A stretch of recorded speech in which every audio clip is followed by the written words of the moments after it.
going to talk to you guys a little bit about electrical therapies. So I know everybody has ACLS, and you guys went through that in various ways, shapes and forms, but it's always good to review our electrical therapy. And so when I say electrical therapy, we're talking about transcutaneous pacing. Michelle has an excellent talk about transvenous pacing that you guys are going to see or have seen already, but now I'm talking transcutaneous, so through the skin. So pacing, cardioversion, and defibrillation. So what is the difference between them? When do I use them and why? Okay? All of this is supported by ACLS. We're not telling you anything different than ACLS. So which electrical therapy would I use for a fast rhythm? Cardioversion. Which would I use for a slow rhythm? Pacing. If it's too slow, I want to pace it and make it go faster. What do I use for a I'm dead rhythm? Dead you defib, okay? So we're going to have our pretend patient here, and we're gonna call him Mr. Blocker, okay? And he came into the ICU with a beta blocker overdose. He thought he needed 3 of his low pressor a day when he really only needed half, and he's been just carrying on through his pill cups. And now Mr. Blocker is extremely bradycardic, okay? You may even say that he could potentially be in a heart block or just really bradycardic, okay? So you guys can look at that rhythm. I see P waves. So, and every PR interval is consistent. So that must just be a very, very slow sinus bradycardia, okay? Now what do? I have to go back to my patient, assess my patient. Mr. Blocker, are you okay? Mr. Blocker's not talking to me. Mr. Blocker's blood pressure is crappy. Let's say it's 70/25, okay? Would I say this patient's stable or unstable? Unstable. You've got it, folks out there in TV land, okay? So if it's unstable and it's a slow rhythm, I need to transcutaneously pace. You guys are gonna put the hands-free patches on, the same we use as for defib, okay? The other thing you guys have to remember is you have to put the 3 EKG leads on your patient. Just this for pacing is not good enough. You have to have the 3 leads that come with the LifePak, okay? So you put that on, and over here you guys can see in this little forest green box are all the things you need for pacing, okay? So I'm gonna hit pacer. That turns my pacer on, okay? It's gonna default to a rate of 60. I can increase that rate with my toggle or decrease that rate. 60 is fine. Don't waste time picking a new rate. 60 is great. Go back down. Now I have current, okay?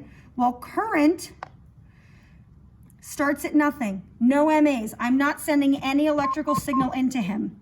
What you guys are gonna do is go up by 10 and watch.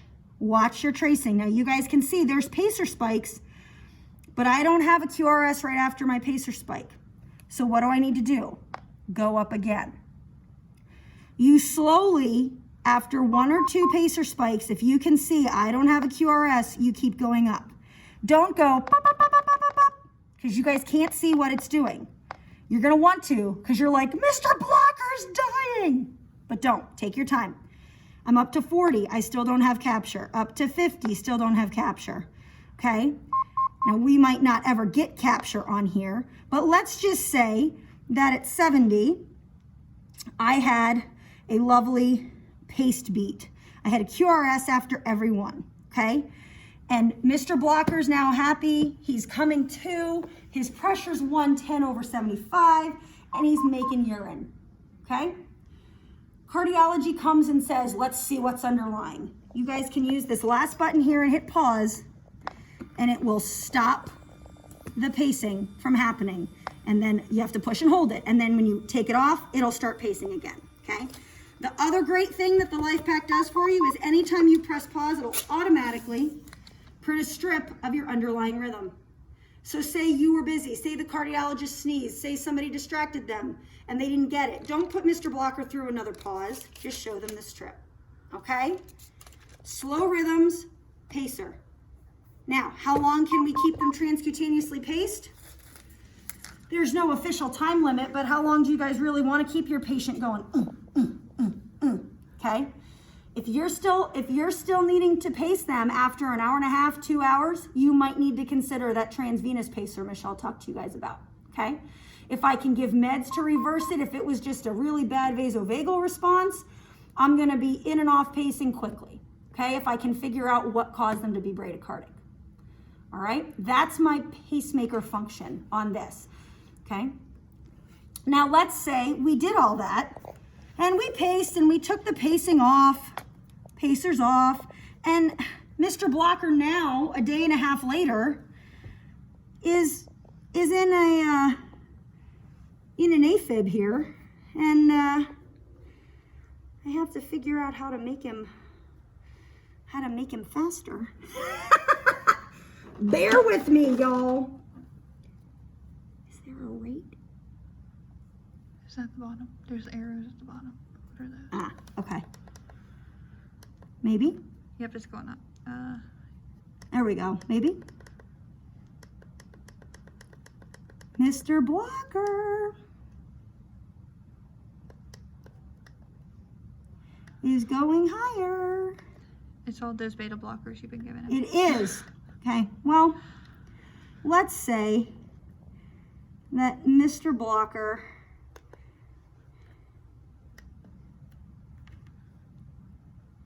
I apologize, guys. I'll do a little intro filling. So instead of 99, let's say it's 199. Oh, who wants a heart rate of 199? Nobody, okay? So it's really, really fast. Patient's not doing well. Patient's at Mr. Blocker. He's not talking back to me. I barely have a blood pressure. It's 80 over 45. And so patient is unstable. I can't call him stable. I can't give amio. I can't give adenosine. I need to do something fast to slow that rhythm down. So I grab my good old hands-free patches and I put them on my patient, and I come up here to my top gray box and I turn it on, and I come over here to sync. Cardioversion. The biggest thing to remember with cardioversion is I need to hit my sync button. What you guys will notice when I do that is on my LifePak, every R wave has a little caret above it, a little upside down triangle. That is the LifePak recognizing the R waves. Why is it important? Because if you guys go back, maybe farther for some of you, I don't ever want to deliver an electrical stimulus at the wrong time in my waveform, because that could cause a degradation of my rhythm. Okay, maybe now I just have a fast AFib, but maybe if I hit it the wrong time, I have VTAC or VFib. I don't want to mess with what I've got. I want to make it better. So it's going to recognize those R waves. I've turned it on. I've hit sync. Now I come back up here to 2, 1, 2, 3. I choose my energy. And this is where it always gets tricky with ACLS, but on the code card, you guys have all the ACLS algorithms. So for a fast, irregular rhythm, I'm going to start at 100 joules.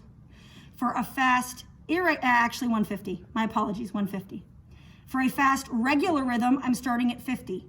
If you guys are doing this without a provider present or an APP, use your protocols from ACLS. You are covered to do this without a provider. But most of the time, we have the luxury of grabbing an APP or a provider. So they can tell us, start at 50, start at 100, start at 150. When in doubt, if you're not sure, is it irregular, regular, start at 100. Okay, so I'm gonna charge us to 100 joules. And I gotta charge it. Now, sync is on. It's telling me, hello, hello. Do I just hit the button? No, I gotta say, clear! I'm clear, you're clear, everybody's clear. Why didn't it go? Because sometimes for cardioversion, you have to push and hold. It's gonna wait until the right time. So if you push it and go, oh crap, nothing happened, push and hold. Okay, now I delivered an electrical therapy to a patient that had a pulse. The very first thing I want to do is go back to that patient. Mr. Blocker, do I still have a pulse? What is their rhythm? It will print off what we did. And you guys can see. Okay, and it'll tell me I shocked 90 at 79 joules. That's because we're using a trainer, guys. It'll tell you what joules. So if in 3 more minutes somebody goes, let's cardiovert again, what joules did we use? You can refer to your strips, okay? And it'll tell you, well, we started at 100, let's go to 150. Fast rhythm, I want to make it slower. So I deliver an electrical stimulus to try to interrupt what's happening and make it reset, okay? Remember, with your patient has a pulse, go back and double check that they still have a pulse, because maybe, maybe, just maybe, they went into, not this. I thought I did it. Oops, hang on. Hang on. Really? Again? Okay, let's see here. I need to, how do I get it? When in doubt, off and on, guys, right? When in doubt, off and on. Maybe my patient is now in this after I cardioverted. Oh my gosh, Mr. Blocker. Now, for those of you out there who's saying, what rhythm is that? That'd be VTAC. So, is it just taken for granted that he has no pulse? No, I gotta check on Mr. Blocker. Mr. Blocker, I might have a pulse with that. If I have VTAC with a pulse, I'm going to deliver cardioversion because my patient has a pulse. But if there's no pulse, I'm going to defibrillate. Those of you guys saying, what's the difference between cardioversion and defibrillation? It all comes down to if your patient has a pulse or not. If they have a pulse, you're cardioverting. I've got to sync with what they have. If they don't have a pulse, I'm just defibrillating. So I have VTAC, no pulse. No pulse. What's the first thing I'm doing?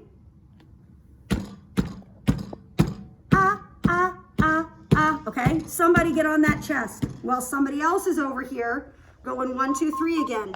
I start at 200 joules, always, okay? Charge it up. I'm still doing compressions. Now it says it's ready. So now, even more than before, I gotta make sure I say, I'm clear, you're clear, everybody clear. Hands off for compressions. Deliver the energy. The second that's delivered, shock delivered. Back on the chest, 2 minutes. No exceptions, no stopping, to check a pulse, to check a rhythm, 2 minutes, 2 minutes. Now it's been 2 minutes. Pulse check, rhythm check. Somebody feel a pulse, somebody look at your rhythm. I'm still in VTAC.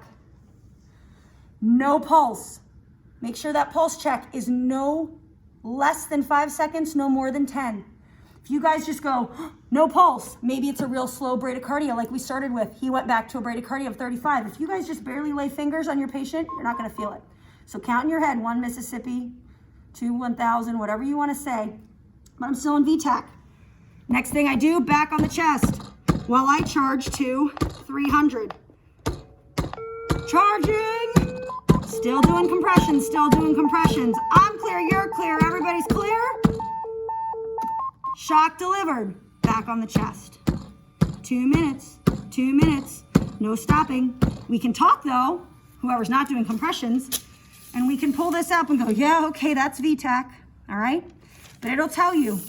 And when you guys are running a code that lasts 10 or 15 minutes, having these strips will be invaluable. What time did we do it? How many times did we do it, okay? Because things get all mumbled and jumbled because your adrenaline's running. Biggest takeaway, if you guys have a slow rhythm, we're gonna pace it and make it faster. If you have a fast rhythm, we wanna cardiovert it, break it, and make it slower.